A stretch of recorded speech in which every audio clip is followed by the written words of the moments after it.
You are listening to the 5 a.m. podcast, and today is your day. Good morning and welcome to the 5 a.m. podcast. Today we have a special edition of the By the Book series.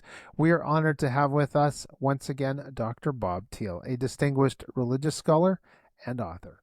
Dr. Thiel is widely recognized for his extensive research on ancient prophecies and religious history through his website, cogwriter.com. Dr. Thiel provides intriguing analysis on religious news and ancient prophecies. Today, we'll be discussing recent developments surrounding that new pope of the modern Catholic Church, prophetic interpretations. I ask for you to share this with 3 of your friends. I'm sure this is going to be a deep and significant conversation.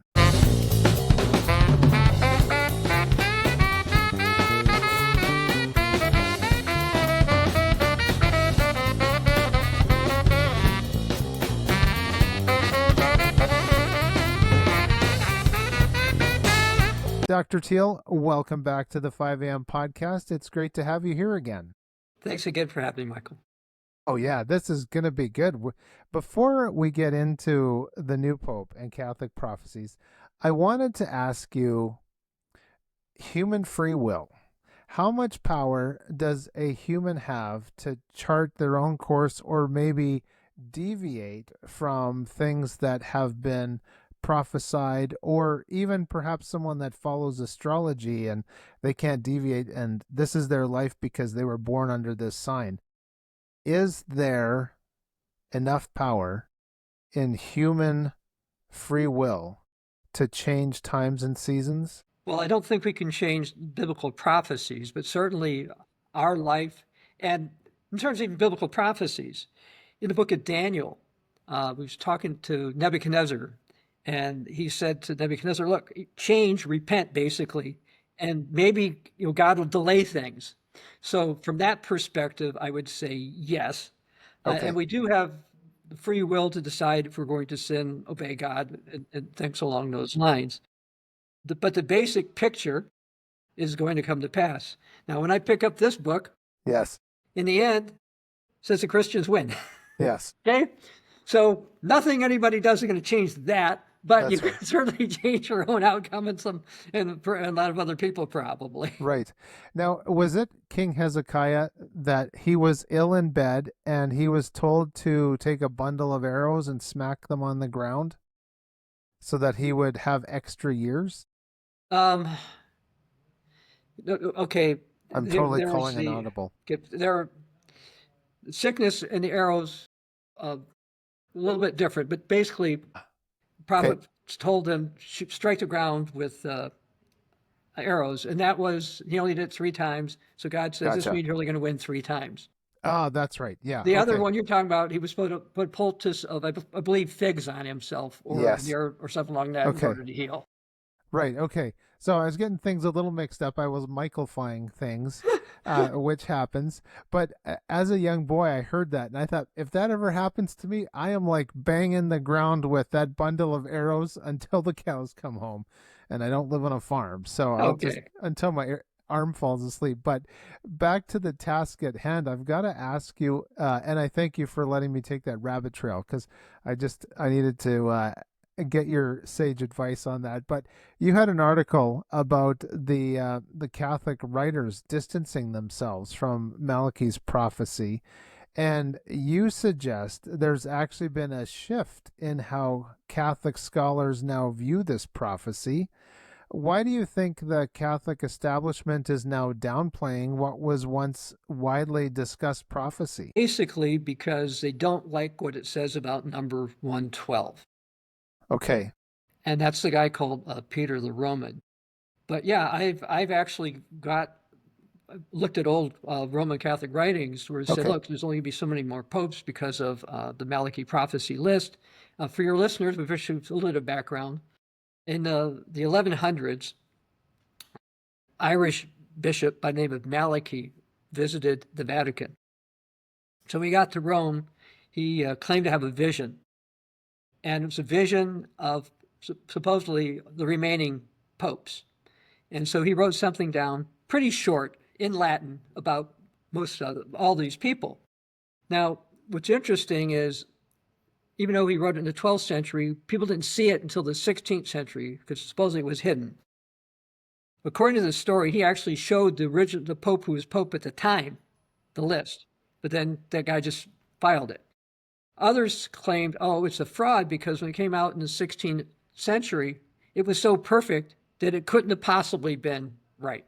They must have made it up after the fact for political reasons. Well, that would be interesting, except many of the other things they're on his list, have happened. Okay. Now, you've got the issue that demons lie. Yes. And for the Malachi list to work, by the way, you have to include several anti-popes. Okay. But if you do, then the list works really well. Now, as far as the list goes, I bought a book that came out in the 60s, and he said there's only so many popes left. And I looked after that about the popes who came afterwards. Did they possibly fulfill the Malachi prophecies? And some Roman Catholic writers said yes. For example, number 109 was, I won't try the Latin, but it was called of the half moon. Okay. Now, you're old enough, I think, to remember this. There was a guy who was Pope for only a month. He was John Paul I. Okay. He came in at a half moon, and he died at a half moon. Wow. You know, within a day of each of those. But yes. Wow. So that was interesting. Yeah. Then the next one, number 110, in Latin, it had to do, well, translate to English, of the labor of the sun.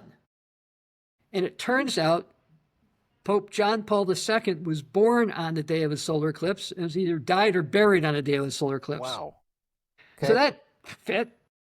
Then number 111, for the glory of the olives. Well, the Benedictine order had a prophecy that somebody for them was going to become Pope. Ratzinger became Benedict XVI, was not a Benedictine, but he picked that name.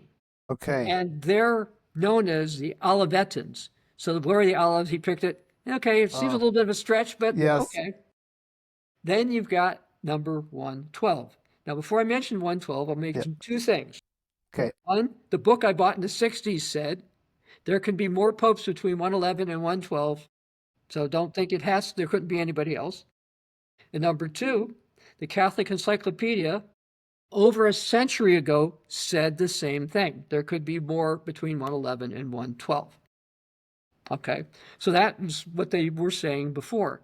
Now, if you look at, I'm going to call them fringe Catholics for the sake of argument, they will say to you a couple of different possible arguments that Pope Francis, who should have been number 112, doesn't count for a couple of different reasons. One, he was called a non-pope. Two, another Catholic writer wrote down he's not on the list. And three, because Benedict was alive when Francis got voted in, he doesn't count. Okay? So you can't vote a pope in when there's already got a pope. It's basically that argument. So that would be the next one, the current one, Leo the 14th, is supposed to be the last one. But we'll have to see. He'd have to do what the Bible talks about, great signs, and call fire down from heaven. If he does that, then I'm convinced he's that. But doesn't mean he couldn't be. And again, going back to Roman Catholic prophecy, there's always been a belief that there could be some in between. That being said, many Catholic writers of the ages said, no, this is it. Okay, and this is how it's going to be. But nowadays, you see, if this guy is number 112, the destruction of Rome is going to happen, because that's what happened in the last prophecy of the popes, for the last one. The city of Rome gets destroyed. And one fringe interpretation that was actually covered by one of the Jerusalem newspapers, and even Euronews, by the way, claimed that based on the Malachi prophecy list, doom was going to happen in the year 2027.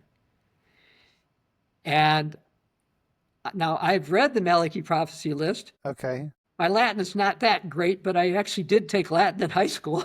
Okay. And there's nothing in there alluding possibly alluding to 2027 being the end. There's nothing. The way whoever came up with that made something up, and then people just thought it was good for clickbait, I guess, and I guess so. with articles. Yes. So I don't believe that. But as far as the Pope lists go, there's a couple different issues here. Now, back in the 4th century, after a bishop of Rome by the name of Sylvester made a pact with Emperor Constantine, a group of people called the Cathari Yes. suggested that he was an or the Antichrist. But at that time, by the way, the bishops of Rome were not called popes. They didn't get that until I think it was Emperor Gratian dropped the title. The term pope, it's a couple of meanings, means father. It's supposed to mean father or fathers, but the title that they picked up was the title that the Roman emperors had, which is Pontifex Maximus, which is the maximum or the greatest bridge builder. And you mentioned Leo, Yes. and Leo said that people need to go out and build bridges. So I chuckled when I heard that because I knew that's exactly what Pontifex Maximus Interesting. meant. And now after Emperor Gratian felt it was inappropriate for a professing Christian to have a pagan title like that. So when he dropped it, the bishops of Rome picked it up. And that's why they became a Pontifex Maximus or popes. And have you ever been to Italy, to Rome? Unfortunately, no, I have not. Okay. On a lot of the structures, you'll see PM. And that doesn't mean afternoon, evening. It means Pontifex Maximus on various buildings and obelisks and stuff like that. Although throughout Rome, you'll see that. So anyway, that was the Malachi prophecies.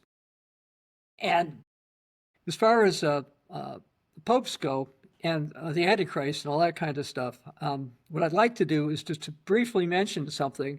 Let's just sound like it's Catholic bashing. Yes, I was raised Roman Catholic, but what I'm going to talk about isn't because I'm some kind of disgruntled Roman Catholic, because that's not the issue. The reality is, if you read Roman Catholic writings, including many with an imprimatur on them, okay, you will find that various of their writers and seers claimed that there would be an anti-pope who is supposed to rise up. According to the Catholic Encyclopedia, over a century ago, there had been like 30 anti-popes. Okay? You say, well, that's what those prophecies are talking about. No, these prophecies came out after the last recognized anti-pope. They haven't had a recognized anti-pope in about almost 500 years. Okay? Although some people did call Francis an anti-pope. So before you continue, can you give us just a brief description of Pope versus anti-pope? Okay. All right. Under current Roman Catholic theology, the Pope is the bishop of all bishops, the father of all fathers. He is supposed to be the vicar of Christ, representing Jesus on the earth, and he's supposed to be in charge of all Christendom. Okay? Now, we don't see that title in Scripture, and so I would not agree that I consider him that. Now, one of his titles is Pontifex Maximus, which I mentioned before. Yes. Now, what is an anti-pope? Now, this is interesting. According to Roman Catholic theology, an anti-pope is when there are two people who claim to be pope at the same time, and only one is legitimate. But a dozen years ago, I said, I think an anti-pope could be somebody who professes to be Roman Catholic, but is not. And with Francis, there were many things he did that Roman Catholics who were, say, traditional or more serious Roman Catholics had issues with, okay? And as a matter of fact, this year, they defrocked another priest for calling Francis an anti-pope. And they put out other people as well, other clergy who called him an anti-pope or the Antichrist or something along that line. So with that in mind, my definition of an anti-pope, I believe, is legitimate, which is there may not be more than one pope at the same time, but an anti-pope would be somebody who doesn't believe the Roman Catholic faith. Now, I mentioned Benedict the 16th. I wrote when he was Pope that, no, he's not an anti-Pope, okay? I didn't agree with all this. I didn't agree with a lot of his theology, or that wasn't the issue, but he believed in the Roman Catholic faith. So any question for me on that part? Francis, I had some doubts about, but he's now gone. Yeah. But anyway, getting back to Roman Catholic Yes, writings. please. Yes. Okay. A guy who wrote a book called Catholic Prophecies, his name is Yves Dupont, wrote, "An anti-pope shall be set up in Rome." Now let me read something from Anne Catherine Emmerich, who was a venerable person, or a saint by them. In 1820 said, there's going to be a question of Protestant sharing government with the Catholic clergy. I came to the Church of Peter and saw confusion and corruption. I saw worldly clergy members forming a blending of the religions. They're putting them all together with equal rights, evangelicals, Catholics, and all denominations. There'll be a pope, but he'll be a salaried pope. Okay, that sounds strange. Then there's one from a Melanie Matthew, 19th century. Rome will lose space and become the seat of the Antichrist. And then in the 1700s, Jean Lavoyer said, I see when the second coming of Christ is near, a bad priest will do much harm to the church. Now, it doesn't necessarily mean he has to be the Pope, but it would sound like that. Now, this is one prophecy I'm going to read that predates the anti-popes. This is from Gregory the Great, they call him. Died in 604. He said, near the end, there'll be an army of priests and 2/3 of Christians will join the schism from the Catholic Church. So they're warning about this. And getting back to Dupont, he said, prophecies are quite explicit about the election of an anti-pope. Many prophecies predict an anti-pope and a schism, end quote. And there's another Roman Catholic writer and priest by the name of Culleton, who wrote in the 20th century that a schism of short duration is going to break out, an anti-pope is to be set up, and finally Rome itself will be destroyed. And that ties in kind of with the Malachi prophecies. Okay, let me just see this. Antichrist will have a pontiff with him. Here's one. This is an early one. Again, this is 1200. Toward the end of the world, Antichrist will overthrow the Pope and usurp his see. In other words, the Antichrist is going to take over there. And here's one. This one is of particular interest, and I'll tell you why in a moment. This is from 1226. There'll be an uncanonically elected Pope who will cause a great schism. The reason that's of interest is today I saw a report that supposedly there was some irregularities in the election. And there were reportedly 134 ballots, and there's only 133 cardinals. Oh, wow. Wow. So That's interesting. They're thinking it's not really an issue, maybe just some ballot stuck to itself, but that would let people wonder, maybe there is an issue here that, things didn't quite go right. Wow. And here's one. Yeah, go ahead. Another one, 19th century, from another Roman Catholic priest. The false prophet will be a clever apostate, falling from episcopal dignity. And there's other ones. Some of these they're repeating, so I'm not reading them. I'm kind of seeing things that are in my book. I've read, just you keep saying that the anti-pope will pick up. And here's one from a priest in the 21st century named Paul Kramer. The errors of orthodoxy and Protestantism will be embraced by that false church. It will be an ecumenical church because the anti-pope will be recognized by the world. Okay, and let's see if we got any more. This is from a Catholic writer by the name of Desmond Birch, who I coincidentally have talked to. He said, many of the prophecies refer to an anti-pope for some time in the future, which causes great calamities in the church. So this is, again, it's not Catholic bashing to say the Catholic prophecies. Of course. Talk about this. Yeah. Now, I want to get to a couple more. Here's one from a priest by the name of Moss in the 20th century. Nearly all commentators find Antichrist mentioned in the Apocalypse. Many scholars identify Antichrist, the beast which has two horns like a lamb, and he spoke like a dragon. Then he says the abbot really believes the Antichrist will overthrow the Pope and usurp his seat. Now, in our theology, we believe that that two-horned beast of the earth, now he's mentioned in Revelation chapter 13, starting in verse 11, in all the Bibles I've seen have that in there. He has two horns. Why two horns? Well, horns scripturally seem to be a symbol much of the time for authority. A pope has two crowns, if you will, or two horns. He is the head of the Roman Catholic Church. So he has a religious horn, if you want to call it that. He's also the chief executive officer of the Holy See, Vatican City, as it's called. Mm-hmm. And so he has two horns, and that way. And that, again, was from a Roman Catholic priest and writer. Now I'd like to read from a Greek Orthodox scholar who, coincidentally, I also talked to her. Okay. She wrote a book, and it says, "The Antipope, the Episcopal of the Beast, alias the false prophet." So she's saying the same basic thing. Episcopal, by meaning talking about a bishop. All right.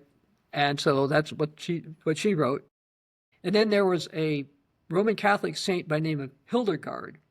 In last century, interpreting her writings are a little bit gross to read. Okay. The interpretation is clean. Okay. Okay. She shockingly portrayed the Roman Catholic Church as giving birth to Antichrist himself. Okay. So those are the prophecies. Now, in the Bible, we read about somebody who looks like a lamb, but he speaks like a dragon. Okay. Well, throughout most biblical prophecy type of things, the lamb in, for example, the book of Revelation is, we're talking about Jesus. But so you're going to get a religious leader who's going to look good, look smooth. Right. He's not. Yeah. He's not. And so he'll be an antichrist and an anti-pope. And again, that is consistent with Roman Catholic prophecy. Right. So could you draw parallels there when Jesus talked to the Pharisees and said that your lips say one thing, but your hearts are far from me? Oh, yes. In vain do you worship me, teaching traditions of men as doctrines Yes. of God, as I paraphrase that. Yes. Now, the other thing that's interesting about Roman Catholic prophecy is, I mentioned two of them. One was from an abbot by the name of Joachim, who died in 1202. He says, "There will be a man who will be the successor in a pontifical chair. Through him, God will work so many prodigies, all men shall revere him." By prodigies, he's talking about miracles. Okay? So the prophecy for a pope to do miracles. Now, here's one from a person called the Blessed Anna Marie Taigi. And I think tomorrow is her day that the Roman Catholics observe her. Quote, "He's the holy pontiff. At the end, he will have the gift of miracles, and his name will be praised among the whole earth." In this book, matter of fact, I can probably get hold on a second. I think I have it up on my computer behind me here. Yeah. I'd like to read a few scriptures. Okay, this will be from the New King James, not because it's a perfect translation, but because it's modern English, Sounds good. like Americans talk. Yes. Okay. That's right. Yeah. All right. John is inspired to write, "Then I saw a beast coming out of the earth. He had two horns like a lamb, and he spoke like a dragon. He exercises all the authority of the first beast in his presence, and he causes the earth and all who dwell in it to worship the first beast, whose deadly wound was healed." Now, by the way, there are Roman Catholic writers and prophecies who say, warn that, look, somebody's, and it could be a pope, who's going to make people do emperor worship. That's what they used to do, by the way, emperor worship.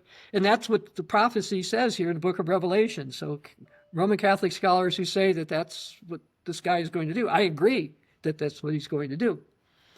Verse 13, "He performs great signs so that he even makes fire come down from heaven on the earth in the sight of men. And he deceives those who dwell on the earth by those signs he's granted to do in the sight of the beast. You know, the Apostle Paul warned that Christians are supposed to walk by faith, not by sight. But the sight's going to be there, and people are going to see this stuff. And it's like, wait, Yeah. this is no parlor trick. Yeah, right. Okay? Somehow, this guy Lying is going to signs do and this. wonders. Right. And so when we see the way to know who the final Antichrist is going to be is when you see this. Okay, he's going to do these things. Then we'll have the power given to the image of the beast, and we're going to learn about the mark of the beast, buying and selling, controlling all that. And just as a side note, as you and I'm sure most of your listeners are aware, Jesus showed the revelation to the Apostle John. There was no way to control buying and selling. Okay? You and I could go into the woods. I could give you a coin. You could give me an egg or whatever. Yes, right. I could sell you my raw milk. Yes. We would not get arrested. That's right. That's true. Okay, because they had no way to track all of that. But now, as money becomes more digital, and yes, I still use cash, but you know what? Most of what I do, checks and credit cards. Okay, and that is all something that can be surveyed. And not only that, they put together over in Europe the public prosecutor's office a few years ago, and their goal is to prosecute financial crimes. Okay, and they're more and more going to they want to have a central bank digital currency over there in Europe as their primary form for the euro, and they'll be able to monitor everything. And so the tools for the fulfillment of those prophecies are coming to pass. But, and we haven't seen Leo do signs and lying wonders, so he hasn't, he hasn't done that, nor did Francis. So they don't do that, they're not the one. When you and I were talking before I hit that nice little record button, there was that thing where Jesus says, if somebody tells you the Messiah is in this field or perhaps on that stage, in our modern vernacular, think about all the televangelists or other people. If you think that that guy's got a word for you over there, the Messiah's on that stage or in that building, can you talk a little bit about that in relation to what you were just saying about the signs of the times? Well, that actually gets back to what I was mentioning before about an anti-pope, an antichrist. Yeah. There are going to be signs and lying wonders. Now, I'll give you another speculation. I'm convinced, based upon biblical and Greco-Roman Catholic prophecies, that one or more of these apparitions claiming to be Mary, Jesus' mother, are going to be public.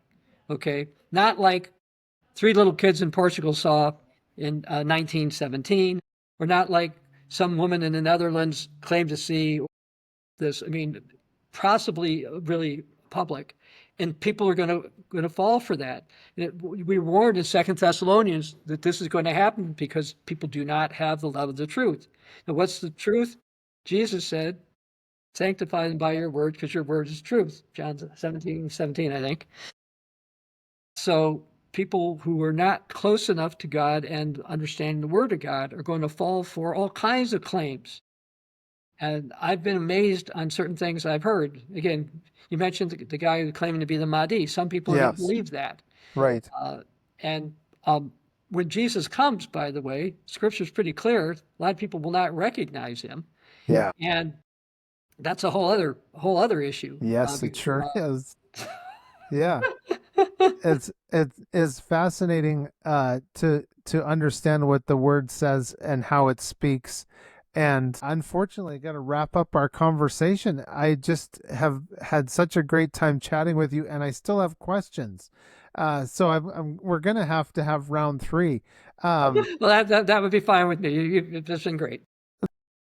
Good. Dr. Bob Thiel, absolute pleasure. Thank you so much for joining me today for the 5 a.m. podcast. Thanks again for having me, Michael. Yes, my pleasure. And there you have it, ladies and gentlemen. Be sure to head over to cogwriter.com. There's a lot of great information there for you. We do thank you, viewers, as well, for joining us. We appreciate you being part of this conversation, leaving your comments, thumbs up, subscribes, all those great things. Thank you for helping us build the show. And one more thing, if you could give a 5-star review on your favorite podcast player, we would appreciate it.